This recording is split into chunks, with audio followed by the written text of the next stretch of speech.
മതസ്വാതന്ത്ര്യം കുറഞ്ഞ രാജ്യങ്ങളായ India, Pakistan, China തുടങ്ങിയ രാജ്യങ്ങളുടെ കണക്കുകൾ വെളിപ്പെടുത്തി അന്താരാഷ്ട്ര മതസ്വാതന്ത്ര്യ report. US state secretary Antony ബ്ലിങ്കനാണ് അന്താരാഷ്ട്ര മതസ്വാതന്ത്ര്യ റിപ്പോർട്ട് അവതരിപ്പിച്ചത്.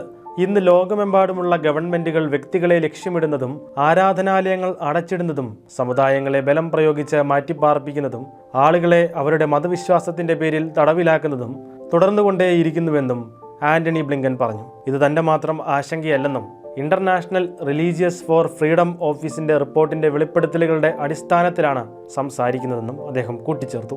2007 മുതലുള്ള കണക്കുകൾ പരിശോധിക്കുമ്പോൾ മതങ്ങൾക്കുമേൽ സർക്കാർ നിയന്ത്രണങ്ങൾ ഏർപ്പെടുത്തുന്നതിന്റെ നിലവാരം ഏറ്റവും ഉയർന്ന നിലയിൽ എത്തിയതായി കണക്കുകൾ വ്യക്തമാക്കുന്നു. ഒരു പ്രധാന സഖ്യകക്ഷിയായി വാഷിംഗ്ടൺ കരുതുന്ന ഇന്ത്യയിൽ മതപരിവർത്തന വിരുദ്ധ നിയമങ്ങൾ, വിദ്വേഷ പ്രസംഗങ്ങൾ, ആരാധനാലയങ്ങൾക്കും വീടുകൾക്കും നേരെയുള്ള ആക്രമണം, ന്യൂനപക്ഷ സമൂഹങ്ങൾ നേരിടുന്ന വിവേചനം തുടങ്ങിയവ അരങ്ങേറുന്നു. വടക്ക് കിഴക്കൻ സംസ്ഥാനമായ മണിപ്പൂരിൽ 1 വർഷത്തിലേറെയായി വിവിധ വംശീയ വിഭാഗങ്ങൾക്കിടയിൽ നടന്നുകൊണ്ടിരിക്കുന്ന ഏറ്റുമുട്ടലുകളെയും ആക്രമണങ്ങളെയും കുറിച്ചും പഠനം പരാമർശിക്കുന്നുണ്ട്.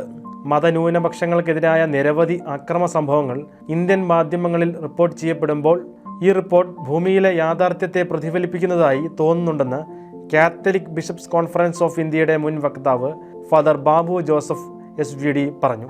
പാകിസ്ഥാനിലും ചൈനയിലും വിയറ്റ്നാമിലും ഗുരുതരമായ മതസ്വാതന്ത്ര്യ ലംഘനങ്ങൾ റിപ്പോർട്ട് ചെയ്യപ്പെട്ടിട്ടുണ്ട്. ഏകദേശ കണക്കുകൾ പ്രകാരം ചൈനയിൽ വിശ്വാസത്തിൻ്റെ പേരിൽ പിടിക്കപ്പെട്ട ആളുകളുടെ എണ്ണം ഏതാനും 1000 മുതൽ 10,000 വരെയാണ്. 2023 മാത്രം 188 പേരെങ്കിലും പീഡനം മൂലം മരിച്ചതായി റിപ്പോർട്ട് വ്യക്തമാക്കുന്നു.